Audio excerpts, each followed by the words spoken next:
நம்முடைய ஆண்டவரும் அருமை இரட்சகருமாய் இருக்கிற கர்த்தராகிய இயேசு கிறிஸ்துவின் ஈடில்லா திருநாமம் இன்றும் என்றும் சதா காலங்களிலும் மகிமைப்படுவதாக.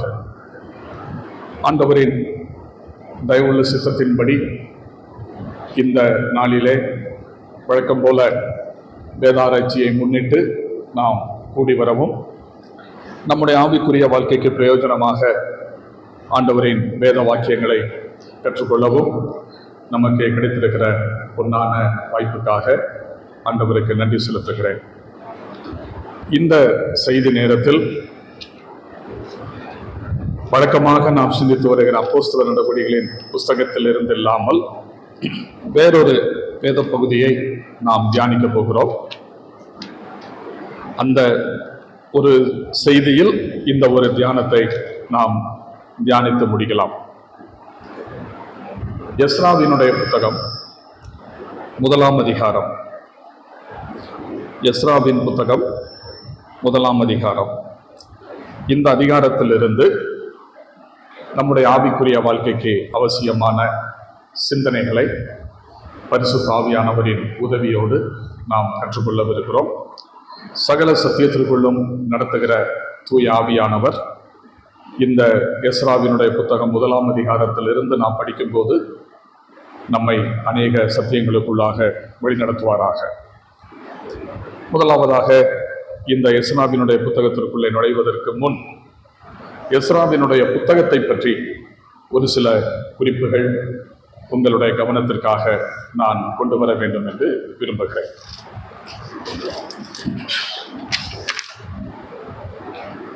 பழைய ஏற்பாட்டிலே 39 புத்தகங்கள் இருப்பதை நாம் அறிவோம். இந்த 39 நூல்கள் அடங்கின பழைய ஏற்பாடு கிமு 1450க்கும் 1050க்கும் இடையில் எழுதப்பட்ட நூல்களாகும்.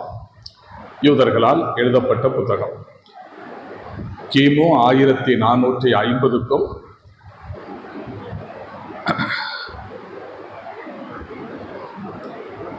1450க்கும் கிமு 400க்கும் இடையில் எழுதப்பட்ட 1050 வருடங்களாக யூதர்களால் எழுதப்பட்டவை.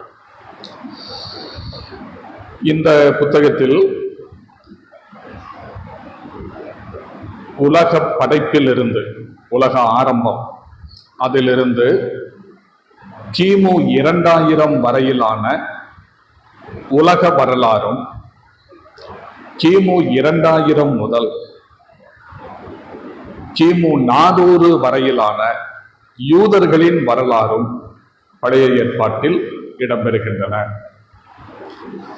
உலக ஆரம்பம் முதல் கிமு 2000 வரையிலான உலக வரலாறு, அதுபோல கிமு 2000 முதல் 400 வரையிலான யூதரின் வரலாறு.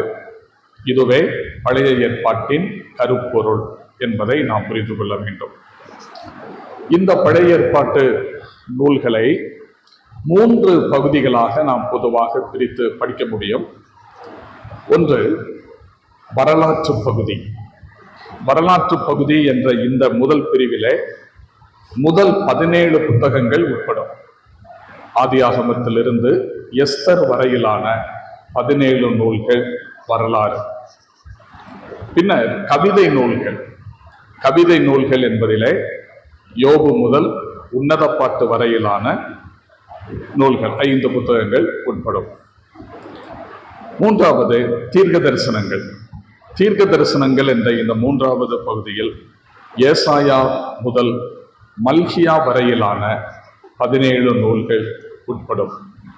ஆக மொத்தம் 39 புத்தகங்கள்.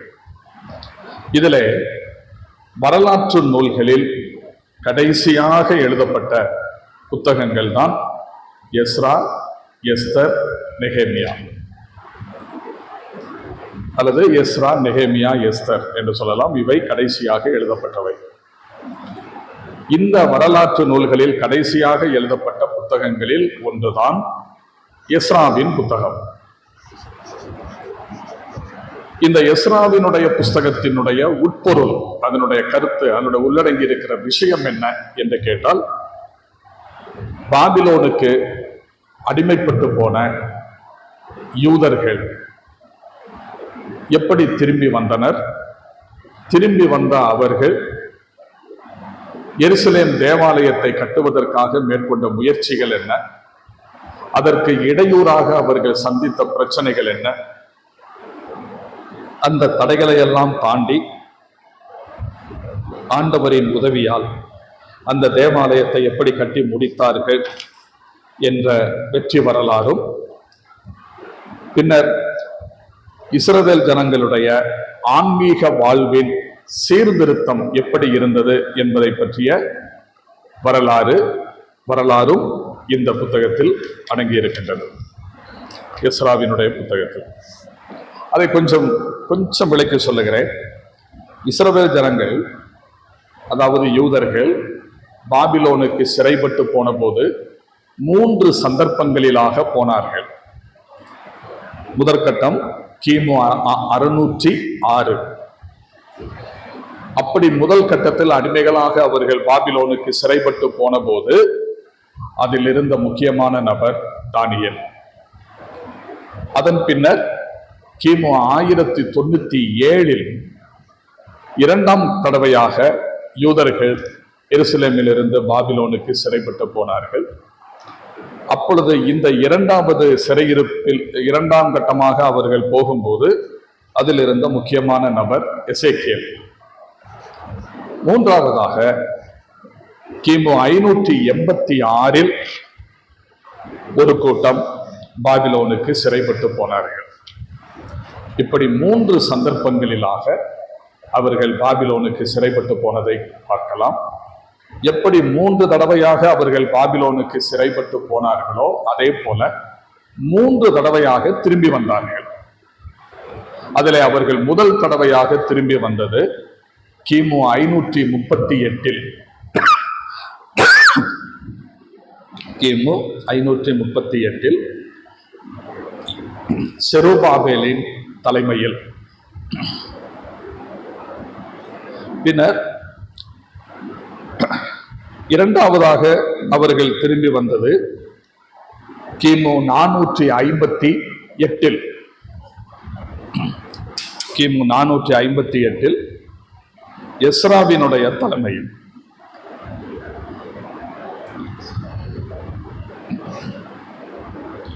மூன்றாவதாக கிமு 445 நெகேமியாவினுடைய தலைமையில் இன்னொரு கூட்டம் புறப்பட்டு வந்தார்கள். இப்படி 3 சந்தர்ப்பங்களிலாக யூதர்கள் பாபிலோனில் இருந்து திரும்பி வந்தார்கள். இதில் எஸ்ராவினுடைய புத்தகத்தில் கிமு 538 அவர்கள் திரும்பி வந்தார்கள் என்று பார்க்கிறோம் அல்லவா? அந்த 38 இருந்து 515 வரை, 538 இருந்து 515 வரை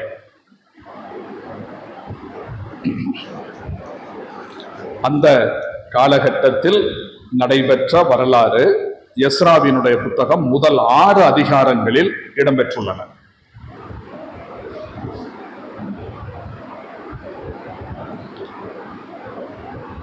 அதன் பின்னர் கிமு 400 எஸ்ரா 7ஆம் அதிகாரம் முதல் 10ஆம் அதிகாரம் வரை எஸ்ராவின் தலைமையில் புறப்பட்டு வந்த அந்த கூட்டத்தின் வரலாறு, என்ன செய்தார்கள் என்பதை பற்றிய குறிப்பு 7 முதல் 10 அதிகாரங்களில் கூறப்பட்டுள்ளது. இப்படி எஸ்ராவினுடைய புத்தகத்தில் இந்த வரலாற்று நிகழ்வுகளை நாம் பார்க்கலாம். இதெல்லாம் நான் ஏன் சொல்லுகிறேன் என்றால், வேதாகம நூல்கள் ஒரு கற்பனையாக எழுதப்பட்ட நூல் அல்ல, திட்டமான வரலாற்று சான்றுகள் இவை எல்லாவற்றிற்கும் இருக்கின்றன என்பதை உணர்த்துவதற்காகவே. சமீபத்திலே சில நூல்களை நான் வாங்கினேன். வேதாகமத்திற்கு எதிராக வேற்று மதத்தினரும் அதுபோல வேதாகமத்தை பொதுவாக கடவுளை நம்பாத கடவுள் மறுப்பு கொள்கையாளர்களும் வேத புத்தகத்திற்கு எதிராக கூறுகின்ற கருத்துக்களை எல்லாம்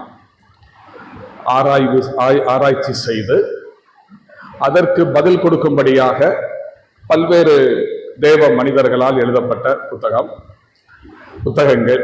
அது கடந்த வாரம் ஒரு 3000 ரூபாய்க்கு அந்த புத்தகங்களை நான் வாங்கினேன்.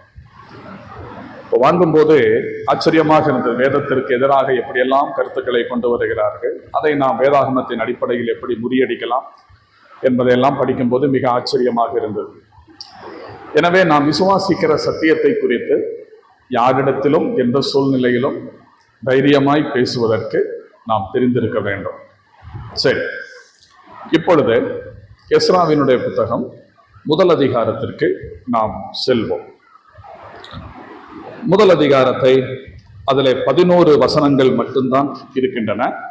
ஆகவே அந்த அதிகாரம் முழுவதையும் வாசித்து விடுவது நல்லது என்று எண்ணுகிறேன். 11 வசனங்கள் தானே இருக்கின்றன. எரேமியாவின் வாயினாலே கர்த்தர் சொன்ன வார்த்தை நிறைவேறும்படி பெர்சியாவின் ராஜாவாகிய கோரேசுடைய 1ஆம் வருஷத்திலே கர்த்தர் பெர்சியாவின் ராஜாவாகிய கோரேசின் ஆவியை ஏவினதினாலே அவன், பரலோகத்தின் தேவனாகிய கர்த்தர் பூமியின் ராஜ்யங்களை எல்லாம் எனக்கு தந்தருளி யூதாவில் உள்ள எருசலேமிலே தமக்கு ஆலயத்தை கட்டும்படி எனக்கு கட்டளையிட்டிருக்கிறார். அவருடைய ஜனங்கள் எல்லாரிலும் எவன் உங்களுக்குள் இருக்கிறானோ அவனோடே அவனுடைய தேவன் இருப்பாராக. அவன் யூதாவில் உள்ள எருசலேமுக்கு போய் இஸ்ரவேலின் தேவனாகிய கர்த்தருடைய ஆலயத்தை கட்டக்கடவன். எருசலேமிலே வாசம் பண்ணுகிற தேவனே தேவன். அந்த ஜனங்களில் மீதியாய் இருக்கிறவன் எவ்விடத்தில் தங்கி இருக்கிறானோ அவ்விடத்து ஜனங்கள் எருசலேமில் உள்ள தேவனுடைய ஆலயத்துக்கென்று அவனிடத்தில் உற்சாகமாய் காணிக்கை கொடுத்து அனுப்புகிறதும் அன்றி அவனுக்கு பொன் வெள்ளி முதலிய திரவியங்களையும் மிருக ஜீவன்களையும் கொடுத்து உதவி செய்ய வேண்டும் என்று பெர்சியாவின் ராஜாவாகிய கோரேஸ் அறிவிக்கிறார் என்று தன் ராஜ்யம் எங்கும் எழுதி அனுப்பி விளம்பரம் பண்ணுவித்தார். அப்பொழுது எருசலேமில் உள்ள கர்த்தருடைய ஆலயத்தை கட்டுகிறதற்கு போகும்படி யூதா பென்யமீன் வம்சங்களின் தலைவரும் ஆசாரியரும் லேவியரும் அன்றி எவர்கள் ஆவியை தேவன் ஏவினாரோ அவர்கள் எல்லாரும் எழும்பினார்கள். அவர்களை சுற்றிலும் குடியிருக்கிற யாவரும் மன உற்சாகமாய் காணிக்கை கொடுத்ததும் அன்றி வெள்ளி பனிமுட்டுகளையும் பொன்னையும் மற்ற வஸ்துக்களையும் மிருக ஜீவன்களையும் உச்சிதமான பொருள்களையும் கொடுத்து அவர்கள் கைகளை திடப்படுத்தினார்கள். நேபுகாத்நேச்சார் எருசலேமில் இருந்து கொண்டு வந்து தன் தேவனுடைய கோவிலிலே வைத்திருந்த கர்த்தருடைய ஆலயத்து பனிமுட்டுகளையும் கோரேஸ் ராஜா எடுத்து கொடுத்தான். அவைகளை பெர்சியாவின் ராஜாவாகிய கோரேஸ் பொக்கிஷக்காரனாகிய மித்ரேதாத்தின் கையினால் எடுக்க செய்து யூதாவின் அதிபதியாகிய செத்பாத்சிரிடத்தில் எண்ணி கொடுத்தான். அவைகளின் தொகையாவது பொன் தட்டுகள் 30, வெள்ளித்தாளங்கள் 1000, கத்திகள் 29, பொற்கிண்ணங்கள் 30, வெள்ளிக்கிண்ணங்கள் 410, மற்ற பனிமுட்டுகள் 1000, பொன் வெள்ளி பனிமுட்டுகள் எல்லாம் 5400. இவைகளையெல்லாம் சேஸ்பாத்சார் சிறையிருப்பில் நின்று விடுதலை பெற்றவர்கள் பாபிலோனிலிருந்து எருசலேமுக்கு கொண்டு போகையில் எடுத்து கொண்டு போனான். இதுதான் 1ஆம் அதிகாரம். இதுல சொல்லப்பட்டிருக்கிற விஷயங்கள் இப்ப என்னங்கிறது நீங்க வாசித்த போது உங்களுக்கு புரிஞ்சிருக்கும். இதுல இருந்து நம்முடைய வாழ்க்கைக்கு பிரயோஜனமாக நம்ம என்ன படிக்க முடியும்? இந்த நூலில் இருந்து நமக்கு கிடைக்கிற சத்தியங்கள் என்ன? இதை நம்ம வாசிக்கும் போது என்ன தோணும்? பாபிலோனுக்கு சிறைப்பட்டு போனாங்க யூதர்கள். 70 வருஷத்துக்கு பின்னாடி அவங்க திரும்பி வராங்க. திரும்பி வந்தபோது கோரேஸ் ராஜா உத்தரவு போடுறான், யார் யாரு போய் அவங்களுடைய கடவுளுக்கு ஆலயத்தை கட்டன்னு நினைக்கிறாங்களோ அவங்க எல்லாம் போகலாம். போகாம இங்க இருக்கிறவங்க அந்த வேலைக்காக பொருளுதவி செய்யலாம் அப்படின்னு சொன்ன உடனே போறவங்க போறாங்க. போகாம அங்கே இருக்கிறவங்க அதுக்கு தேவையான பொருளுதவியை செய்யறாங்க. ராஜாவும் தன் பங்குக்கு அவனுடைய முன்னோர்களால் கொண்டு வரப்பட்டது, பாபிலோனியர்களால் கொண்டு வரப்பட்ட அந்த தேவாலயத்து பொருட்கள் அவைகளை கொடுத்து அனுப்புறான். அது கரெக்டா கணக்கு பார்த்து அது என்னென்னங்கிறத புள்ளி விவரம் நமக்கு கொடுத்து அனுப்புறாங்க. இது சொல்லியிருக்கு. இதுக்கும் நமக்கும் என்ன சம்பந்தம்? இதே மாதிரி 1008 பேர் கட்டடம் கட்டுவாங்க, ஆலயம் கட்டுவாங்க, அதுக்கு என்னென்னமோ செய்வாங்க. அதெல்லாம் நம்ம படிச்சோம்னா அதனால நமக்கு என்ன பிரயோஜனம் அப்படிதான் நமக்கு தோணும். அதே மாதிரி இந்த வேத பகுதியை வாசிக்கும் போதும் நமக்கு அப்படித்தான் தோணும். ஆனா நிச்சயமா இது பழைய ஏற்பாட்டு காலத்தில் யூதர்களுடைய வரலாற்றில் நடந்த சம்பவங்கள். ஆனாலும் இந்த காலகட்டத்தில் நாம் வாழ்ந்து கொண்டிருக்கிற நாம் கற்றுக்கொள்ள வேண்டிய சத்தியங்கள் இதில் இருக்கிறதுனாலே தான் இருக்க வேண்டும் என்பதற்காகத்தான் ஆவியானவர் இதை நமக்கு கிடைக்கும்படி செய்திருக்கிறார், இல்லையா? அப்ப எதிலிருந்து, இந்த புத்தகத்திலிருந்து நாம் படிக்க வேண்டிய பாடங்கள் உள்ளன. அப்ப என்ன அப்படிங்கிறதான் இப்ப நம்ம சிந்திக்க போறோம். அது படித்து வரும்போது இந்த அதிகாரத்திலிருந்து நம்முடைய வாழ்க்கைக்கு என்னெல்லாம் நம்ம சத்தியங்களை படிக்கிறோங்கிறத நீங்களே புரிஞ்சுக்கிட முடியும்.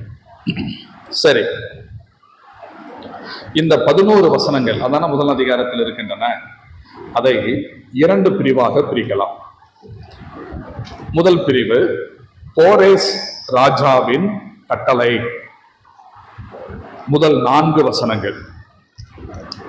கோரேஸ் ராஜாவின் கட்டளை. இரண்டாவது யூதர்களின் பயணத்திற்கான ஆயத்தம், 5ஆம் வசனத்திலிருந்து 11ஆம் வசனம் வரை. யூதர்களின் பயணத்திற்கான ஆயத்தம். முதல் 4 வசனங்களில் ராஜா உத்தரவு பிறப்பிக்கிறார். 5ஆம் வசனத்திலிருந்து 11ஆம் வசனம் வரைக்கும் ராஜாவினுடைய கட்டளையை ஏற்று யூதர்களில் ஒரு கூட்டம் பயணம் பண்ணி புறப்படுறாங்க. அந்த புறப்படுதலுக்கான ஆயத்தங்கள் நடைபெறுது. அதை சொல்லியிருக்கு. இனி இதை மனசுல வச்சுக்கிட்டு இப்ப நம்ம உள்ள போலாம். முதல் 4 வசனங்கள்ல நீங்க வாசிக்கும் போதே தெரியும், இது அப்படியே இதுக்கு முந்தின புஸ்தகம் 2 நாளாகமம். அந்த 2 நாளாகமத்தினுடைய கடைசி அதிகாரம், 36ஆம் அதிகாரம் தானே கடைசி அதிகாரமா போட்டிருக்கு. அதனுடைய கடைசி 21வது வசனத்திலிருந்து பாருங்க. இதே பக்கம்தான், அதுக்கு மேல 2 நாளாகமும் 36ஆம் அதிகாரம் 21 to 23. அதே வாக்கியங்கள், அதே வாசகங்கள் இந்த எஸ்ரா 1ஆம் அதிகாரத்தின் முதல் 4 வசனங்களில் அப்படியே வர்றதை நீங்க பார்க்கலாம். சரிதானே?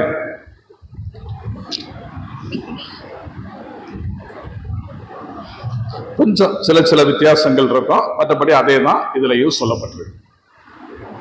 அப்போ இந்த கோரேஸ் ராஜாவினுடைய கட்டளை, உத்தரவு, அது அவன் உத்தரவு கொடுக்கிறான். முதல் 4 வசனங்களில் 5ஆம் வசனத்திலிருந்து 11வது வசனம் வரை யூதர்கள் அந்த கட்டளைக்கு கீழ்ப்படிந்து புறப்பட்டு வருகிறவர்கள் புறப்பட்டு போகிறார்கள். அதற்கான ஆயத்தங்கள் மேற்கொள்ளப்படுகின்றன. இந்த சிந்தனையோடு நம்ம இந்த 1ஆம் அதிகாரத்திற்குள்ளே நுழையும் போது இதிலிருந்து நமக்கு கிடைக்கிற பாடங்கள் என்ன அப்படின்னு பார்க்கும்போது, ஒண்ணு, இந்த புஸ்தகம் ஆரம்பிக்கிறதே எரேமியாவின் வாயினாலே கர்த்தர் சொன்ன வார்த்தை நிறைவேறும்படி பெர்சியாவின் ராஜாவாகிய கோரேசுடைய 1ஆம் வருஷத்திலே கர்த்தர் பெர்சியாவின் ராஜாவாகிய கோரேசின் ஆவியை ஏவினதினாலே அவன் அப்படின்னு வாசிக்கிறோம். கர்த்தர் எரேமியாவின் வாயினாலே சொன்ன வார்த்தையை நிறைவேற்றும்படி பெர்சியாவின் ராஜாவாகிய கோரேசின் ஆவியை ஏவுகிறார். அப்ப இந்த வசனத்தை வாசித்த உடனேயே ஆண்டவரை பற்றி நம்முடைய மனசுல அழுத்தமா பதிகிற ஒரு விஷயம் என்னன்னா, கர்த்தர் தம்முடைய வாக்கு தத்தத்தை நிறைவேற்ற வல்லவர். தம்முடைய வாக்குத்தத்தங்களில் உண்மையுள்ளவர்.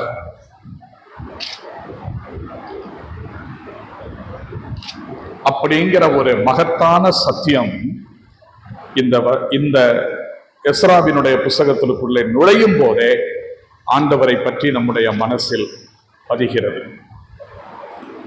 ஆம், கர்த்தர் தம்முடைய வாக்குத்தத்தங்களை நிறைவேற்ற வல்லவர்.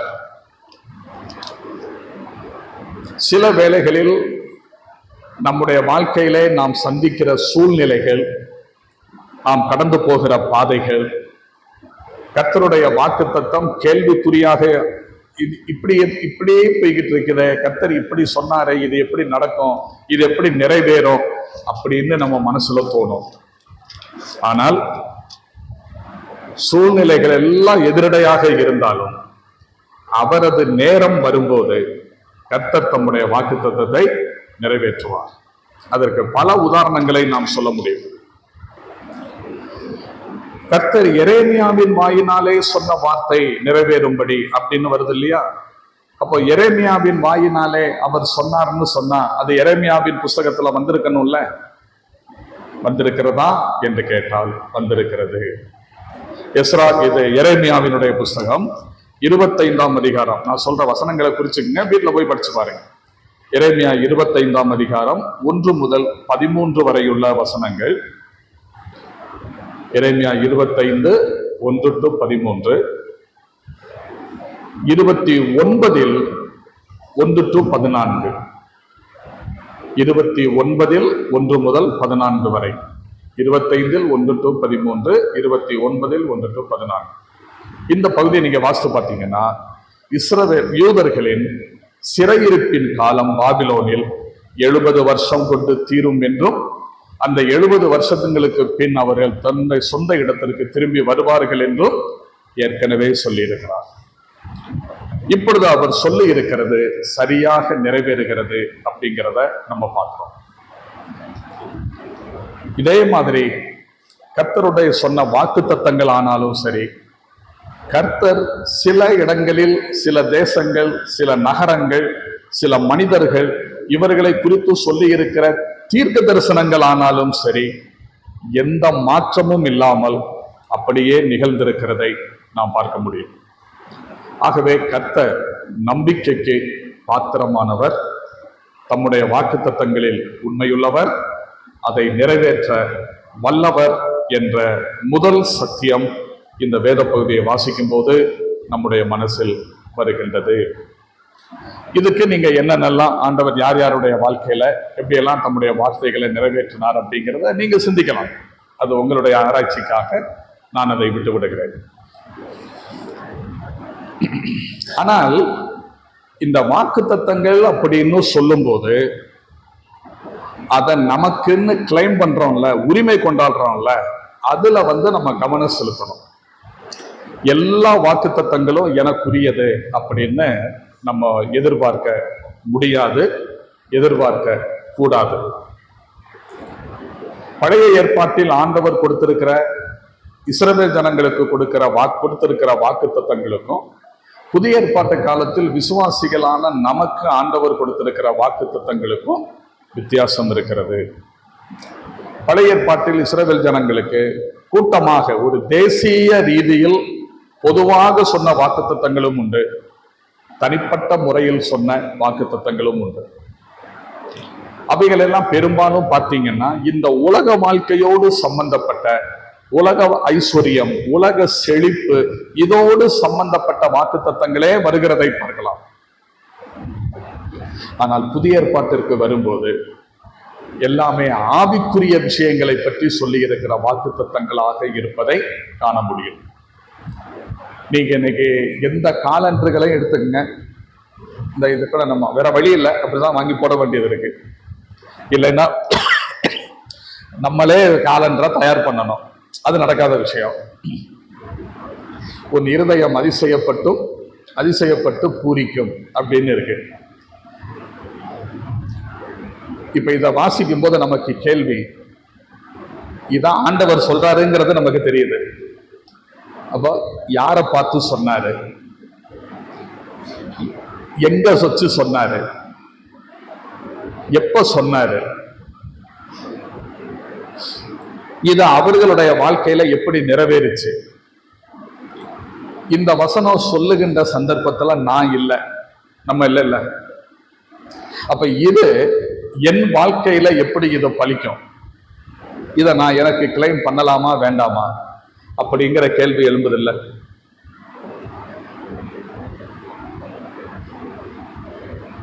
இல்லையா? யோசித்து பாருங்க. இப்படித்தான் இன்னைக்கு நிறைய வாக்கு தத்தங்கள் கொடுக்கப்படுகின்றன. இப்ப நம்ம ஒரு கிறிஸ்தவ காலண்டர் தொங்கணும் அப்படிங்கிறதுக்காக நம்ம இதை போட்டிருக்கிறோம், நாட்களை காட்டுறதை பார்க்கறதுக்கு. மற்றபடி புதிய ஏற்பாட்டு வசனங்கள் மட்டும் விசுவாசிகளுக்கு போதனையாக, கட்டளையாக எவ்வளவோ வசனங்கள் சொல்லப்படுது இல்லையா? ஆவியிலும் மாம்சத்திலும் உள்ள சகல அசுசியும் நீங்க பரிசுத்தமாகுதலை தேவ பயத்தோட பூரணப்படுத்த கடவோம் சொல்லியிருக்குல்ல. அதே மாதிரி கொஞ்சம் ஆறுதலா இருக்கணும்னா, நீங்கள் ஒன்றை குறித்தும் கவலைப்படாமல் எல்லாவற்றையும் குறித்து ஸ்தோத்திரத்தோடு கூடிய விண்ணப்பத்தோடு வேண்டுதலோடு தேவனுக்கு தெரியப்படுத்துங்கள். அப்படி வருது இல்லையா? எல்லாவற்றிலேயும் ஸ்தோத்திரம் செய்யுங்கள், இடைவிடாமல் ஜெபம் பண்ணுங்கள், பலவீனரை தாங்குங்கள், அப்படியெல்லாம் இருக்கு இல்லையா? அதெல்லாம் வர்றது இல்லைல்ல. அப்போ புதிய ஏற்பாட்டில் ஆவிக்குரிய ஆசீர்வாதங்கள் தான் நமக்கு அதிகமாக சொல்லப்பட்டிருக்கிறது. நீங்க இந்த தேவனுடைய வாக்கு தத்தங்கள் அப்படிங்கிற விஷயத்தை பற்றி மட்டும் நல்ல தெளிவா நீங்க தெரிஞ்சுக்கணும்னா, தேவனுடைய வாக்கு தத்தங்கள்ங்கிற தலைப்புல நான் பேசின யூடியூப்ல செய்தி இருக்கு.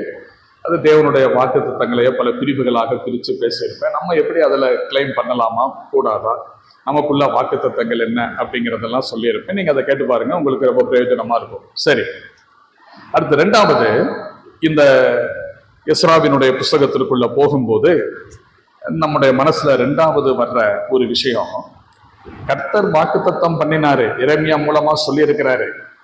ஏற்ற வேலை வந்தபோது அவர் அந்த வாக்கு தத்தத்தை என்ன செய்யறாரு? நிறைவேற்றுகிறார். அதற்கான செயல்படுறாரு. ஆனா இதுக்கு பின்னாடி ஒரு மனிதனுடைய ஜெபம் இருக்கிறது. இதுக்கு பின்னாடி ஒரு மனுஷனுடைய ஜெபம் இருக்கு. அது யாருன்னா தானியேல். இங்க எப்படி தானியேல் வந்தாரு அப்படிங்கிறது ஒரு கேள்வி வரும். இதை நம்ம தெரியணும்னா தானியேல் தீர்க்க தரிசன புஸ்தகத்துக்கு போனோம். தானியேல் தீர்க்க தரிசன புத்தகம் 9ஆம் அதிகாரத்திற்கு இப்ப நம்முடைய கவனத்தை திருப்புவோம். போலாம். தானியேல் 9ஆம் அதிகாரம் முதல் 3 வசனங்களை வாசிக்கிறேன் பாருங்கள். கல்தேயருடைய ராஜ்யத்தின் மேல் ராஜாவாக்கப்பட்ட மேதிய குலத்தான் ஆகிய அகாஸ்வேருவின் புத்திரனான தரியோ ராஜ்யபாரம் பண்ணுகிற 1ஆம் வருஷத்திலே தானியேலாகிய நான் எருசலேமின் பால் கடிப்புகள் நிறைவேறி தீர 70 வருஷம் செல்லும் என்று கர்த்தர் எரேமியா தீர்க்கதரிசியோட சொல்லிய வருஷங்களின் தொகையை புஸ்தகங்களால் அறிந்து கொண்டேன். இதை சொல்றது யாரு? தானியேல். நான் உபவாசம் பண்ணி இரட்டிலும் சாம்பலிலும் உட்கார்ந்து தேவனாகிய ஆண்டவரை ஜபத்தினாலும் விண்ணப்பங்களினாலும் தேட என் முகத்தை அவருக்கு நேராக்கி அப்படின்னு சொல்லிட்டு 4ஆம் வசனத்திலிருந்து ஜபம் ஆரம்பிக்குது. அப்ப முதல் 3 வசனங்கள் ஜபத்துக்கான ஆயத்தம். அதுல அவர் என்ன சொல்றாரு? தானியேல் இப்ப இந்த சம்பவம் நடக்கும்போது பாபிலோன்ல இருக்கிறார், அடிமையாக கொண்டு போகப்பட்டவர். நல்ல வாலிபனாக இருக்கும்போது அவர் பாபிலோனுக்கு அடிமையாக கொண்டு போகப்பட்டாரு. இப்போ அவரு பாபிலோன் சிறையிருப்புக்கு கிட்டத்தட்ட 68 வருஷங்கள் ஆகுது. அப்ப இவர் என்ன செய்யறாரு? ஒரு நாள் வழக்கமா இவர் செய்யறபடி, ஜபத்துக்கு உதாரணமாக தானியேலை சொல்லுவோம்ல, அப்ப இவர் வழக்கமா என்ன செய்யறாரு? வேதம் வாசிக்கிறாரு, ஜபம் பண்றாரு. வேதம் வாசிக்கிற பழக்கமா அவருக்கு இருந்தது, ஜபம் செய்யற பழக்கமும் இருந்தது. அதனால அவர் வேத பகுதியை வாசிப்பாரு. அன்னைக்கு அவர் வாசிக்கிற வேத பகுதி எது? எரேமியா தீர்க்க தரிசன புஸ்தகம். எரேமியா தீர்க்க தரிசன புஸ்தகத்தை வாசித்த போது ஒரு விஷயம் அவருக்கு ரொம்ப தெளிவா புரிஞ்சிருச்சு. 70 வருஷம் கொண்டு இஸ்ரவேல் ஜனங்களுடைய யூதர்களுடைய பால்கடிப்புகள் நிறைவேறும், 70 வருஷத்துல அவங்களோட அடிமைத்தனம் முடியும் அப்படின்னு எரேமியா சொன்ன அந்த வசனங்களை, வருஷங்களை அவர் புரிஞ்சுக்கிட்டாராம். அப்படின்னா இவர் எந்த பகுதியை வாசித்திருக்கணும்? 25 1 to 13, 29 1 to 14 அந்த அதிகாரங்களை வாசித்திருக்கணும். அதை வாசித்த போது இப்ப புரிஞ்சுக்கிட்டாரு. இப்ப நம்ம அடிமையாக வந்து சிறையிருப்புக்கு வந்து எத்தனை வருஷம் ஆகுது? 68 வருஷங்கள் ஆகுது. இன்னும் 2 வருஷத்துல எரேமியா சொன்னபடி என்னுடைய ஜனத்திற்கு, யூதர்களுக்கு இங்கிருந்து என்ன கிடைக்கும்? விடுதலை கிடைக்கும். அப்படி விடுதலை கிடைத்தால் அதற்கு பின் தம்முடைய ஜனங்களை குறித்து ஆண்டவர் வைத்திருக்கிற திட்டம் என்ன, நோக்கம் என்ன, அவர் என்ன செயல்பட போறாரு அப்படிங்கிறத அறியணும்னு அவருக்கு ஆசை. ஆகவே அவர் ஜெபம் பண்றார். கர்த்தரோட இத்தனைக்கும் சமுதாயத்துல, அரசியல்ல ஒரு உயரிய பொறுப்பில் இருந்த ஒரு மனிதர் வேதம் வாசிக்கிறதுக்கும் ஜெபம் பண்றதுக்கும் தடையில்லாம நேரத்தை ஒதுக்கிறார். அது மட்டுமல்ல, கர்த்தருடைய ஜனங்களை குறித்த கரிசனையும் அக்கறையும் அவருக்கு இருந்தது. ஆகவே இன்னும் 2 வருஷத்துல முடிவடையக்கூடிய இந்த ஜனங்களுடைய விடுதலைக்கு பின் அவர்களுடைய எதிர்காலத்தை பற்றி அறிய ஆசை கொண்டவராக ஜெபிக்கிறார். இன்னைக்கு நம்ம கர்த்தருடைய ஜனங்களை பற்றி, நம்மோடு கூட அப்பம் விட்டு ஆராதிக்கிற கர்த்தருடைய ஜனங்களை பற்றி எந்த அளவுக்கு அக்கறை உள்ளவங்களா இருக்கிறோம், எவ்வளவு கரிசனை உள்ளவங்களா இருக்கிறோம், அவங்களுடைய எதிர்காலத்தை பற்றி, அந்த குடும்ப சூழ்நிலையை பற்றி பாரம் உள்ளவர்களாக எவ்வளவு நாள் நம்ம ஜெபிக்கிறோம், இதெல்லாம் நம்ம சிந்திச்சு பார்க்க வேண்டியது அவசியம். அப்படி அவர் ஜெபிக்கும் போது ஆண்டவர் கரெக்டா 20ஆம் வசனம் வரைக்கும் ஜெபிப்பாரு. 9ஆம் அதிகாரத்தின் 4வது வசனத்துல ஆரம்பிச்சு 20ஆம் வசனம் வரைக்கும் அவர் ஜெபம் பண்ணுவாரு. 21வது வசனத்துல அதற்கு ஜெபத்துக்கான பதில் வந்துருது. பாருங்க, அப்படி நான் ஜெபம் பண்ணி கொண்டிருக்கும் போதே முதல் தரிசனத்திலே நான் கண்ட புருஷனாகிய காபிரியேல் வேகமாய் பறந்து வந்து அந்திப்பலிய நேரமாகிய வேளையிலே என்னை தொட்டான். அவன் எனக்கு தெளிவுண்டாக்கி என்னோட பேசி, தானியேலே உனக்கு அறிவை உணர்த்தும்படி இப்போது புறப்பட்டு வந்தேன் அப்படின்னு சொல்லிட்டு அந்த பதில் என்னங்கிறத விளக்கி சொல்றார். ஒரு பெரிய சத்தியத்தை அவருக்கு வெளிப்படுத்துறார். அப்புறம் அதை தொடர்ந்து நம்ம பார்க்கும்போது இஸ்ரவேல் ஜனங்களுக்கு விடுதலை கிடைக்கிறத நம்ம மற்ற புஸ்தகங்களில் இருந்து பார்க்கிறோம். அப்போ ஆண்டவர் தம்முடைய ஜனத்தினுடைய பாபிலோனின் சிறையிருப்பு 70 வருஷம் கொண்டு முடியும், அதற்கப்புறம் அவர்கள் திரும்பி வருவார்கள் அப்படிங்கிற அந்த திட்டத்தின்படி தேவன் அவரது நேரமும் வேளையும் வரும்போது செயல்படுகிறார் என்பது உண்மையானாலும் இதற்கு பின் ஒரு மனிதனுடைய ஜெபம் இருக்கிறது அப்படிங்கிறத நம்ம புரிஞ்சுக்கிட வேண்டும். ஒரு நாணயத்துக்கு 2 பக்கம் இருக்கிறது மாதிரி ஒவ்வொரு விஷயத்திற்கும் 2 பக்கம் இருக்குங்கிறத புரிஞ்சுக்கணும். ஒண்ணு, அவர் ஆண்டவர், அவர் வாக்குத்தத்தம் செய்தார், அவருடைய நீதியின்படி உண்மையின்படி அவரது செயலில் அவர் சரியாக இருக்கிறார், செயல்படுவார். நம்முடைய ரெஸ்பான்சிபிலிட்டின்னு ஒண்ணு இருக்கு, அதை நம்ம செய்யணும். ஒரு உதாரணம் சொல்றேன். எண்ணத்தை உண்போம் எண்ணத்தை உடுப்போம் என்று நாளைய தினத்திற்காக என்ன செய்யாதீங்க, கவலைப்படாதீங்க. அவைகள் எல்லாம் அஞ்ஞானிகள் நாடி தேடுகிறார்கள். உங்களுடைய தேவை என்னதென்பதை உங்கள் பரமபிதா அறிந்திருக்கிறார் சொல்லிட்டார்ல. அப்ப நாளைய தினத்தை குறித்து என்ன செய்யக்கூடாது, கவலைப்படக்கூடாது. எண்ணத்தை உண்போம் எண்ணத்தை உடுப்போங்கிற கவலையே படக்கூடாது, அதை பத்தி பாரமே பட வேண்டாம். அதெல்லாம் உங்க பிதா அறிஞ்சிருக்கிறாரு அப்படின்னா அவர் ஏற்ற வேலையில தருவாரு, அப்படித்தானே அர்த்தம். ஆனா அதே ஆண்டவர் தான் பின்னாடி சொல்றாரு, அதே பகுதியில தான் சொல்லிட்டு வர்றாரு, ஜெபம் பண்ணும்படியாக சீசர்களுக்கு சொல்லி கொடுக்கிறாருல்ல. அப்ப என்ன சொல்றாரு, அந்தந்துள்ள ஆகாரத்தை இன்று எங்களுக்கு தாரும். உங்களுடைய தேவை எண்ணத்தை உண்போம் எண்ணத்தை உடுப்போம்னு கவலைப்படாதீங்க. உங்களுடைய தேவை என்னங்கிறத ஆண்டவர் செய்வார். அதனால நீங்க அதுக்காக வேலை மெனக்கிட்டு போய் ஜெபம் பண்ணிக்கிட்டு நேரத்தை எல்லாம் வீணடிச்சுக்கிட்டு இருக்காதீங்க. உங்களுக்கு தேவை என்னதுங்கிறதா அவருக்கு தெரியும்ல அப்படின்னு தானே அவர் சொல்லி இருக்கணும். ஆனா என்ன சொல்றாரு? அன்றன்றுள்ள ஆகாரத்தை இன்று எங்களுக்கு தாரோன்னு ஜெபம் பண்ணுங்கிறார். அப்ப அர்த்தம் என்ன? நாளைய தினத்தை குறித்து கவலைப்படாதீங்கன்னு சொல்ற அதே பைபிள் தான் பவுலப்போஸ்தலன் எழுதும் போது நீங்கள் ஒன்றை குறித்தும் கவலைப்படாமல் அப்படின்னு சொல்லிட்டு எல்லாவற்றையும் குறித்து ஸ்தோத்திரத்தோடு கூடிய விண்ணப்பத்தோடு வேண்டுதலோடும் தேவனுக்கு தெரியப்படுத்துங்கன்னு சொல்றாரு. அப்ப என்ன அர்த்தம்? ஆண்டவர் அவருடைய வாக்குத்தத்தங்களை நிறைவேற்ற வல்லவர், அதை அவர் சரியாக செய்வார். நம்முடைய பொறுப்பு என்ன? அதை நம்ம நிறைவேற்றணும். ஒரு தனி மனிதனுடைய ஜெபம் ஒரு பெரிய விடுதலைக்கு காரணமாக அமைந்திருக்கிறது.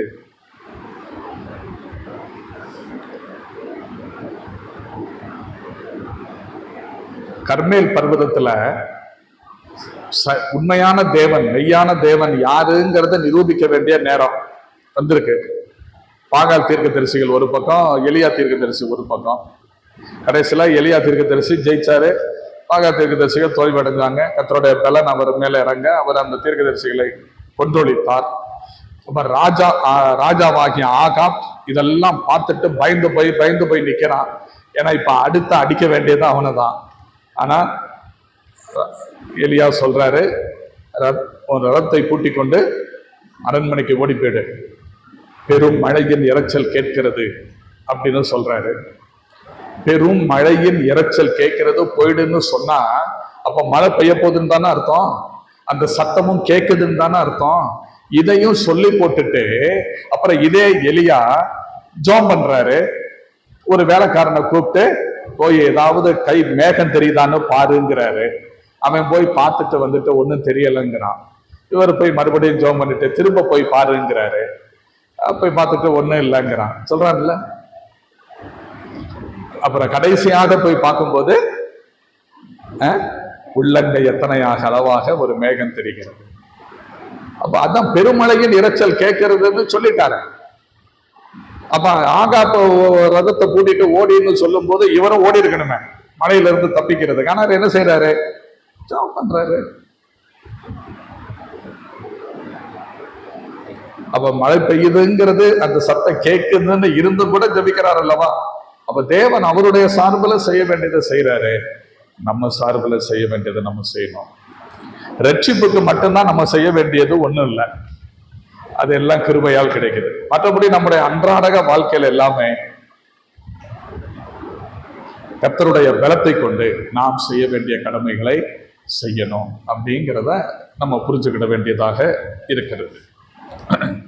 சரி, அப்புறம் இந்த அதிகாரத்துக்குள்ள போகும்போது மூணாவது ஒரு சத்தியம் மனசுல வருது. அது என்ன அப்படின்னா, இஸ்ரவேல் ஜனங்கள் ஆண்டவர் பாபிலோனுக்கு அடிமைத்தனத்துக்கு ஒப்பு கொடுக்கிறார்ல, எதுக்காக? என்ன காரணம்? அவங்களுடைய பாவம். அப்படித்தானே? பழைய ஏற்பாட்டுல இஸ்ரவேல் ஜனங்களுக்கு ஆண்டவர் கட்டளை கொடுக்கும் போது அப்பப்ப எச்சரிப்பார். உன் தேவனாகிய கர்த்தராகிய நான் உனக்கு கொடுக்கிற இந்த கட்டளைகளை நீ கை கொண்டு இதன்படி நடந்தால் உனக்கு இப்படிப்பட்ட ஆசீர்வாதங்கள் எல்லாம் வரும், உன்மேல் பலிக்கும் அப்படின்னு சொல்லி ஆசீர்வாதத்தின் ஒரு நீண்ட பட்டியலை கொடுக்கிறாரு. அதுக்கப்புறம் நீ இந்த வார்த்தையை கேட்காம போனேன்னா, கை கொள்ளாம போனால் இப்படிப்பட்ட சாபங்கள் எல்லாம் உன் மேல் வந்து உனக்கு பலிக்கும்னு சொன்னார் இல்லவா? அப்போ அதுல அந்த சாபங்கள்ல ஒண்ணு, உன்னை சத்துருக்களுடைய கையில நான் என்ன செய்வேன்? ஒப்பு கொடுப்பேன் சொன்னார்ல. அதுபடிதான் நடந்திருக்கு. இஸ்ரவேல் ஜனங்களுடைய பாவம், அதன் நிமித்தமாக தேவன் அவர்களை என்ன செய்யறாரு? அடிமைத்தனத்துக்கு ஒப்பு கொடுக்கிறார். ஆனா இப்ப கரெக்டா அந்த அடிமைத்தனத்திற்கு நிர்ணயிக்கப்பட்ட காலம் முடிஞ்ச உடனே என்ன செய்யறாருங்க? அவர்களை விடுவிக்கும்படியான செயல் திட்டத்துல ஆண்டவரே இறங்குறாரு.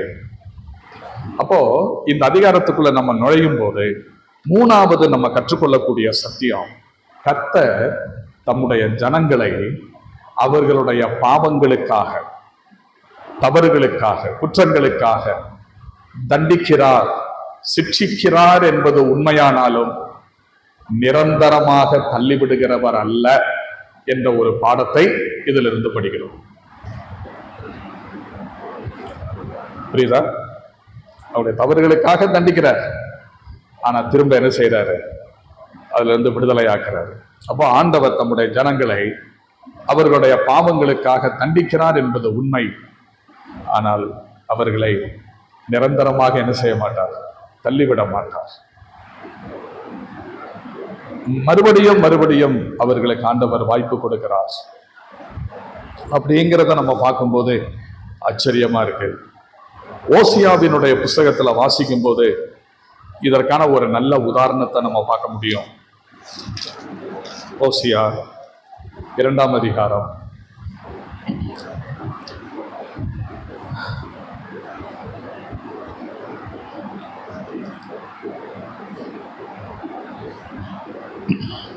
'அதுல நான் வாசிக்கிறேன் பாருங்க. இஸ்ரவேல் ஜனங்களை ஒரு சோரம் போன துரோகம் பண்ணின ஒரு மனைவிக்கு ஒப்பிட்டும் பேசுவார். அதை மனசுல வச்சுக்கிட்டு பாருங்க. உங்கள் சகோதரரை பார்த்து, முதல் வசனம், உங்கள் சகோதரரை பார்த்து அம்மி என்றும் உங்கள் சகோதரிகளை பார்த்து ரூகாமா என்றும் சொல்லுங்கள். உங்கள் தாயோட வழக்காடுங்கள். அவள் எனக்கு மனைவியும் அல்ல, நான் அவளுக்கு புருஷனும் அல்ல. அவள் தன் வேசித்தலங்களை தன் முகத்தின் நின்றும் தன் விபசாரங்களை தன் ஸ்தனங்களின் நடுவின் நின்று விலக்கி போட கடவள். இல்லாவிட்டால் நான் அவளை நிர்வாணமாக உரிந்து அவள் பிறந்த நாளில் இருந்த வண்ணமாக அவளை நிறுத்தி அப்படியெல்லாம் சொல்லி தண்டனை கொடுத்துட்டு, அவளுடைய பிள்ளைகள் சோர பிள்ளைகள் ஆகையால் அவர்களுக்கு இறங்காதிருப்பேன். அவர்களுடைய தாய் சோரம் போனால் அவர்களை கற்பந்தரித்தவள் இலச்சையான காரியங்களை செய்தால் அப்பத்தையும் தண்ணீரையும் மாட்டு மயிரையும் பஞ்சையும் எண்ணெயையும் பானங்களையும் கொடுத்து வருகிற என் நேசர்களை பின்பற்றி போவேன் என்கிறாள். இந்த நன்மைகளை எல்லாம் கொடுக்கிற அந்நிய தேவர்களை பின்பற்றி போறாளாம். அதைத்தான் அப்படி சொல்றாரு. ஆகையால், அடுத்த வார்த்தை தான் பாருங்க, ஆகையால் இதோ நான் உன் வழியை முள்ளுகளினாலே அடைப்பேன். அவள் தன் பாதைகளை கண்டுபிடிக்க கூடாதபடிக்கு மதிலை எழுப்புவேன். இஸ்ரவேல் ஜனங்களை பார்த்து சொல்றார், நீ போற வழியை நான் என்ன செய்வேனா, முள்ள வச்சா அடைப்பேங்கிறார். அதையும் தாண்டி நீ போயிடக்கூடாதுங்கிறதுக்காக நீ போற பாதையில சுவரை எழுப்பிடுவேங்கிறார்.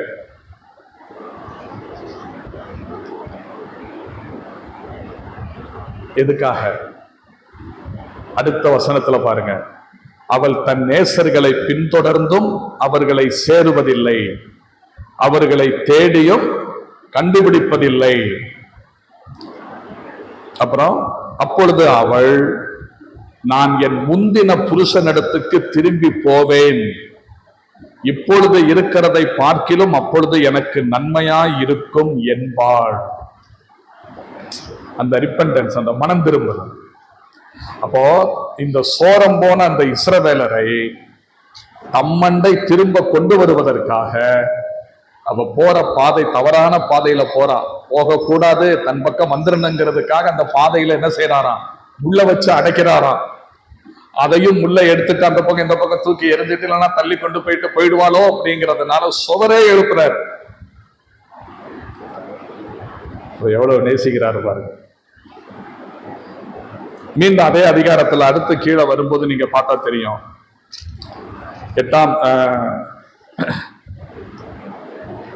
14ஆம் வசனத்தை பாருங்க,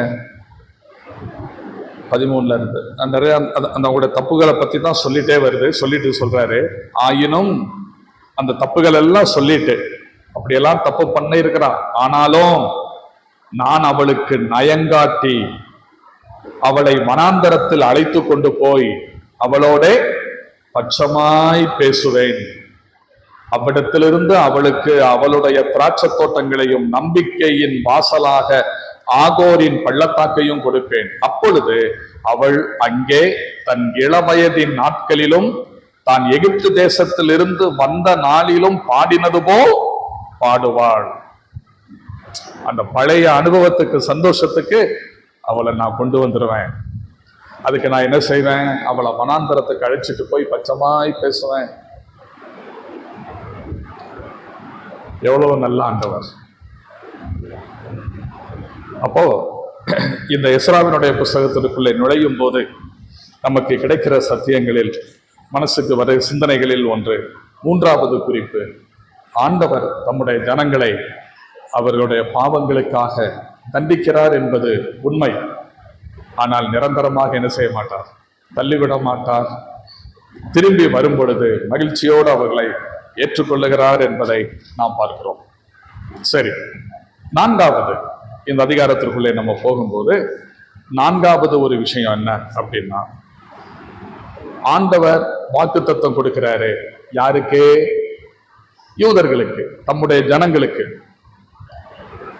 20 வருஷத்துல பாபிலோனின் சிறையிருப்பு முடியும், அதுக்கப்புறம் அவங்க திரும்ப தாய்நாட்டுக்கு வருவாங்கங்கிற அந்த வாக்குத்தத்தத்தை கொடுக்கிறாரு. இப்போ அதுக்காக நிறைவேற்றுவதற்காக செயல்படுறாரு. அப்படி செயல்படுற ஆண்டவர்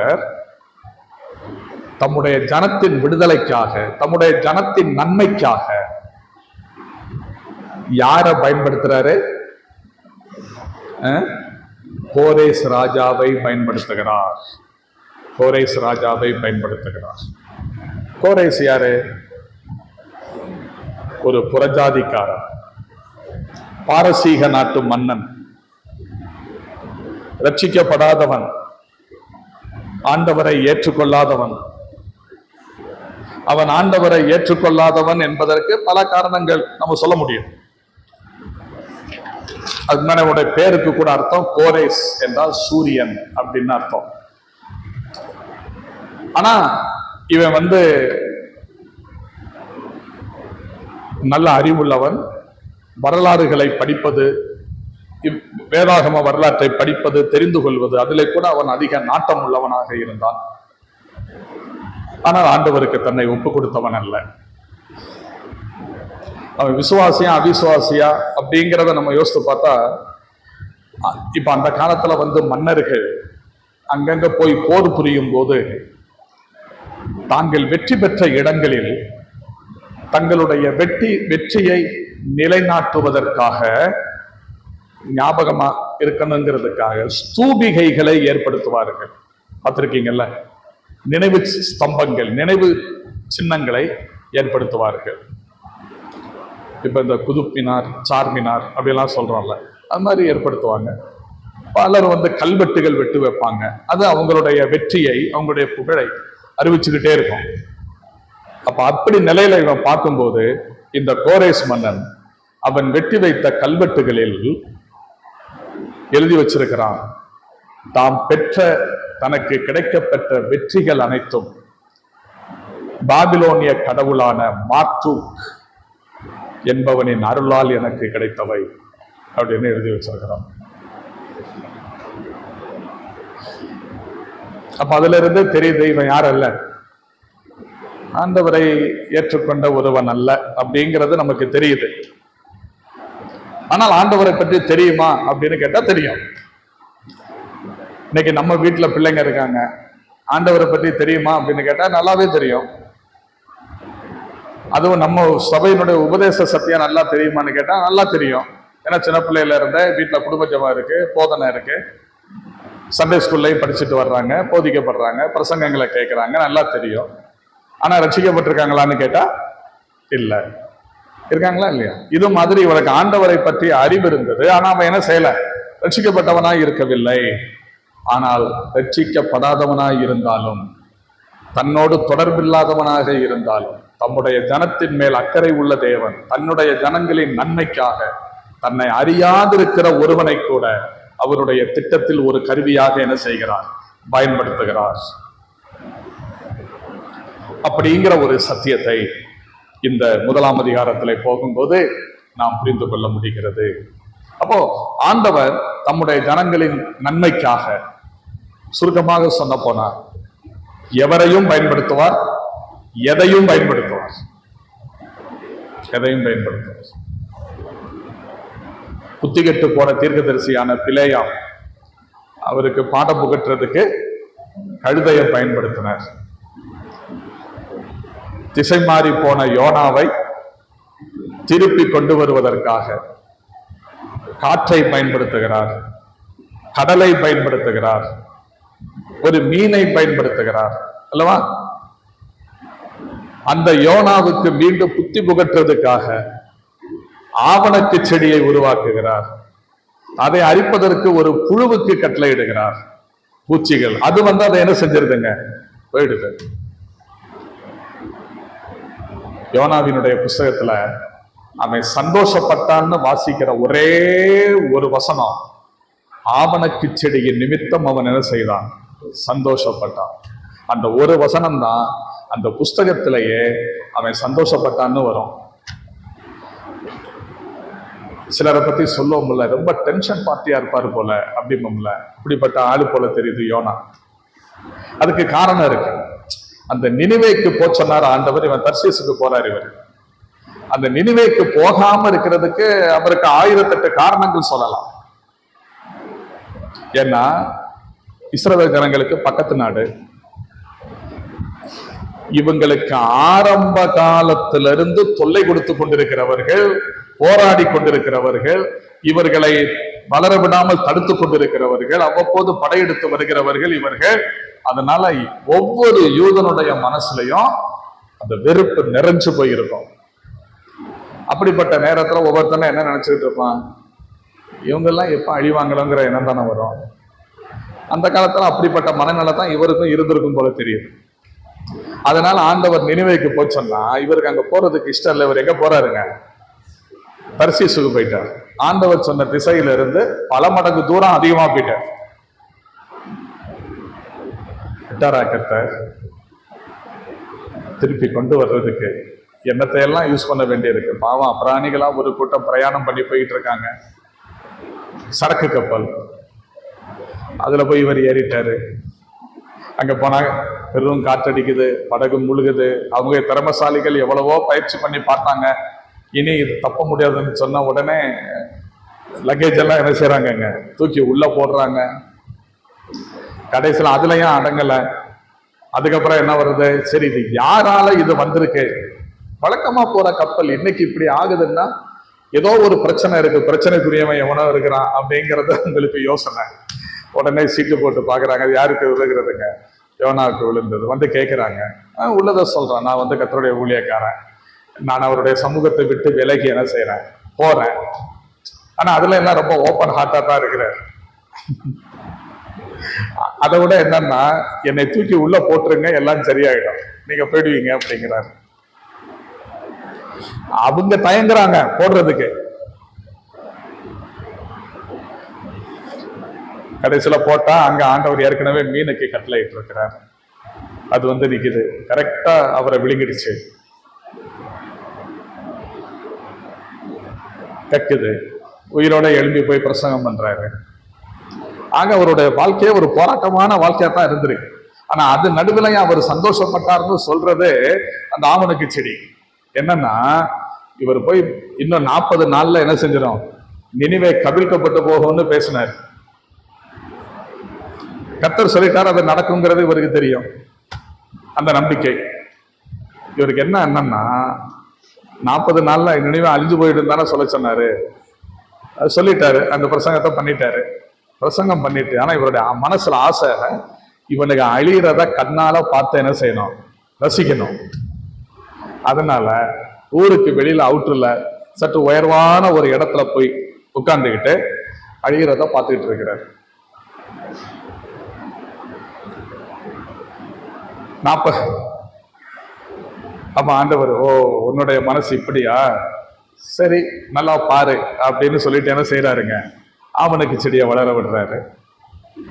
அங்கதான் வாசிக்கிறோம், ஆவணக்கு செடி நிமித்தம் என்ன செய்யறாங்க, சந்தோஷப்பட்டான். நல்லா குழு குழுன்னு இருந்திருக்கும் போல. ரொம்ப சந்தோஷப்பட்டுக்கிட்டு இருக்கும் போது திடீர்னு அது என்ன செய்யுதுங்க, பட்டு போச்சு. அப்பதான் அவர் ரொம்ப கோவப்படுறாரு, பிடிவாதமா இருக்கிறாரு. நீ ஏன் இவ்வளவு தூரம் வைராக்கியமா இருக்கிற அப்படின்னு கேட்கும்போது, நீ இதை வளர்த்தியா, இதுக்கு ஏதாவது நீ பிரயாசப்பட்டியா, அதனால வளருது, அது இப்போ அழிஞ்சு போகுது, அதுக்காக நீ ஏன் இவ்வளவு வைராக்கியமா இருக்கிற அப்படின்னு சொல்லும்போது, நான் சாகிற வரைக்கும் அப்படித்தான் இருப்பேன். எங்க அப்பாட்ட நான் இப்படி பேச முடியாது. உங்க பிள்ளைங்க உங்ககிட்ட இப்படி பேசினா விடுவீங்களா? கம்பு எடுத்துட மாட்டீங்க. ஆனா ஆண்டவரை பாருங்க, ஏன்பா இப்படி இவ்வளவு வைராக்கியமா இருக்கிற, இதை விடு அப்படின்னு, சாகுற வரைக்கும் இப்படித்தான் இருப்பேன் அப்படின்னா எவ்வளவு துணிச்சலா பேசுறாரு பாரு. யோனாங்கிற பேருக்கு அர்த்தம் என்னன்னா புறான்னு அர்த்தம். புறாவை எதுக்கு ஒப்பிட்டு சொல்லுவோம்? கபடமற்ற தன்மை. அந்த விஷயத்துல யோனாவுக்கு அது நல்லா பொருந்தத்தான் செய்யுது. மனசுக்குள்ள என்ன இருக்கிறாரோ கள்ளங்கபடம் இல்லாம சொல்லிடுறாரு. நல்ல மனுஷன்தான். இப்படிப்பட்ட சில சுபாவங்கள் இருக்கிறதுனால என்னமோ தெரியல, யாருக்கும் யோனான்னு ரொம்ப பேரும் வைக்கிறது இல்லை. ஆனா நல்ல மனுஷன் தான்.